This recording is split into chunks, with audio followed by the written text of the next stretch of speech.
Hello বন্ধুরা, তোমরা কি জানো বস্তায় আদা চাষ কেন এত লাভজনক আর কি কারণে এখন বর্তমানে এটি জনপ্রিয় হয়ে উঠেছে?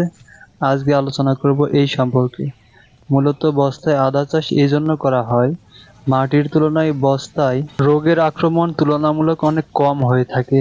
আবার ভেজা স্যাঁতসেঁতে মাটিতে যেহেতু বস্তায় পানি জমে না, সেই ক্ষেত্রে আদার ফলনও তুলনামূলক অনেক বেশি হয়ে থাকে। অন্যদিকে আদায় ছত্রাকের কারণে ফসলের অনেক ক্ষতি হয়ে থাকে, ফসলের উৎপাদন অনেক কম হয়ে থাকে। যেহেতু আদা বস্তায় রোপণ করা হয়, সেক্ষেত্রে আক্রান্ত গাছকে শুধু সরাই নিলে সবগুলো গাছ পরিপূর্ণ সুস্থ থাকে। সেই ক্ষেত্রেও আদার ফলন তুলনামূলক অনেক বেশি হয়ে থাকে। তাই আমরা চাইলেই অনায়াসে আমাদের বসতবাড়ির আশেপাশে ফাঁকা জায়গায় 2-1 বস্তা আদা রোপণ করতে পারি। এতে আমাদের পারিবারিক চাহিদা পূরণ হবে। এরকম নতুন নতুন ভিডিও পেতে অবশ্যই আমাদের চ্যানেলটিকে ফলো দিয়ে পাশে থাকবেন।